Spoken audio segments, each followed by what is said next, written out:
Hello, I haven't made a video in a while, and today is Mother's Day, so I just figured I would revisit the inner child, the idea of inner child work and self-love. It just feels appropriate to do on Mother's Day because there's still part of me that really wants the relationship with my biological mother to be a certain way, to be something that it's not. Um, all of the self child work, the the inner child work um, that I've done, and all of the progress that I've made, and all of the understanding that I've had over the years and the healing. So grateful for it.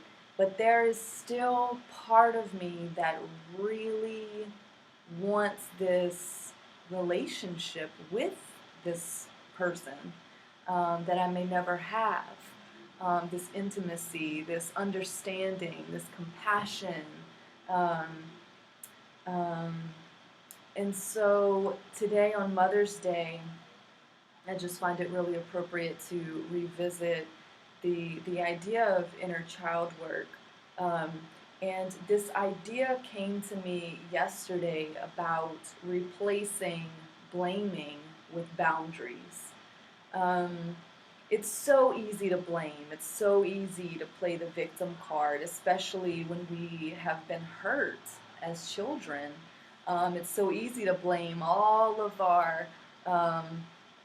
of our adult pain uh, and hardships and relationships on the dysfunction and the abuse maybe that we witnessed or experienced as children.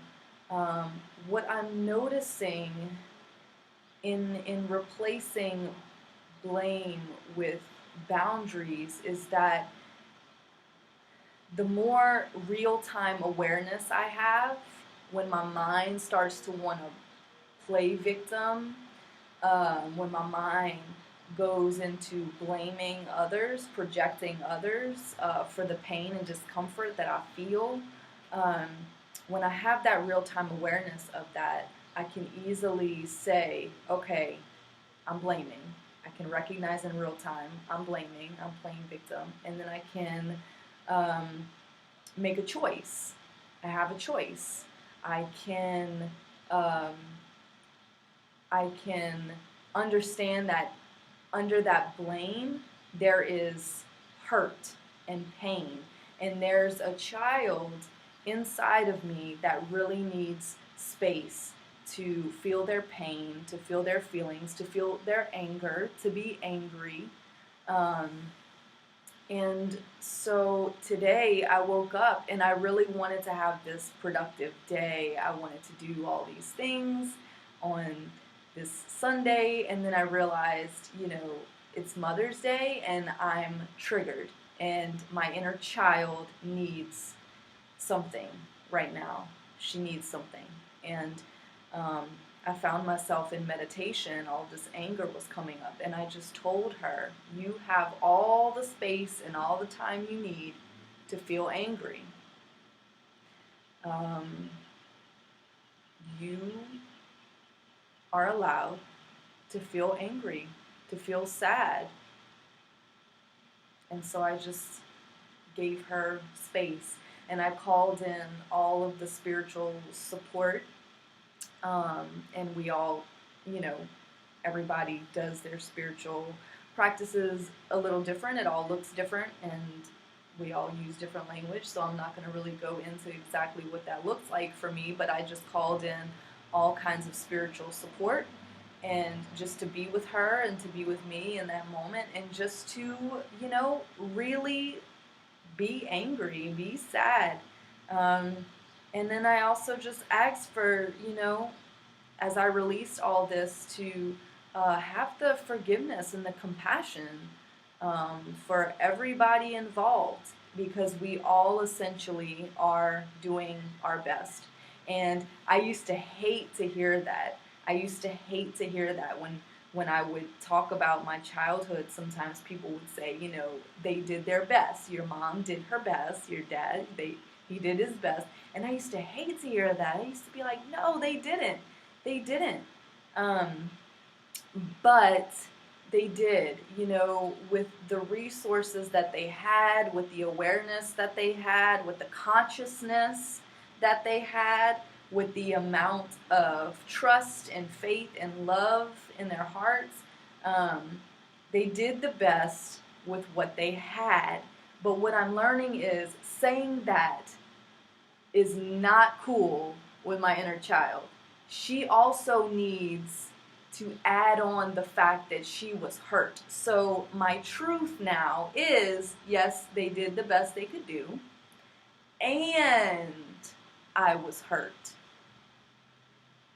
So I'm not a victim, and they are not, you know, they are not, let's say, you know, these people that just, you know, did their best and poof, my pain and my feelings don't matter. In just saying that they did their best, somehow it feels as though my pain gets minimized or my pain gets trivialized. But in saying they did the best they could do and I was hurt, it basically lets them off the hook as far as blame. It lets the resentment, it lets me not hold on to resentment and not hold on to that victim. And it allows space for me to heal, for me to feel my pain, and then grow from it, and then move from it. You know, the word heal is very tricky. I'm realizing, you know, when I first started therapy and healing and all of this stuff in my early 20s, you know, I had this illusion that healing meant that things just go away, that we just don't feel the pain anymore. Once I'm healed, I won't feel the pain anymore.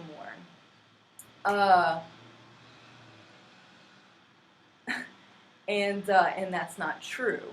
The thing about life that people tell us is that change is inevitable, that change is constant. We hear that. But what we don't hear, what they failed to say, is that with these changes, there are deaths and births, constant deaths and births, not just somebody died, but there are constant losses.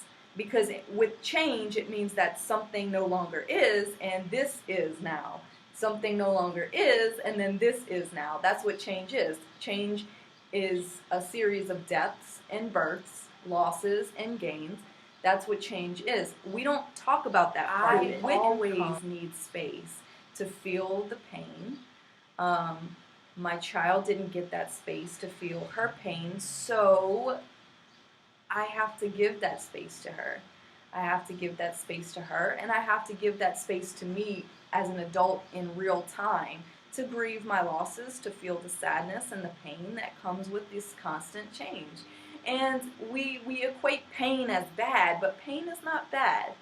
Pain is part of this human existence. And the less we cringe at our own pain, the more compassion we have for ourselves, the less we'll cringe at somebody else's pain, and the more compassion we'll have for other people. And I think, you know, the thing that I needed the most as a child was not to have anybody fix anything. It was just to have someone hold a safe space for me to feel my pain. I just needed to be acknowledged, and I needed a safe space. That's really what I needed. I didn't get that, and so now I do my best to give myself that, and maybe one day I'll be strong enough to hold a safe space for other people, and maybe I am strong enough to do that now, being a witness to my own pain, to my inner child's pain, and being a witness to other people's pain, just holding that safe space. Is so it's so loving and it's so loving, and it's such a powerful blessing to receive and to give.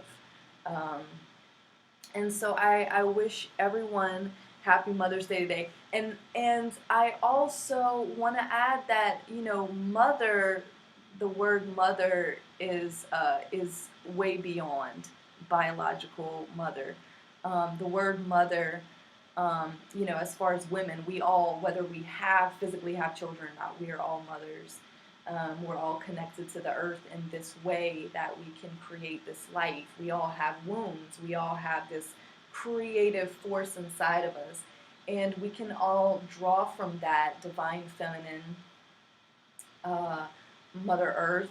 Nature gives to all of us.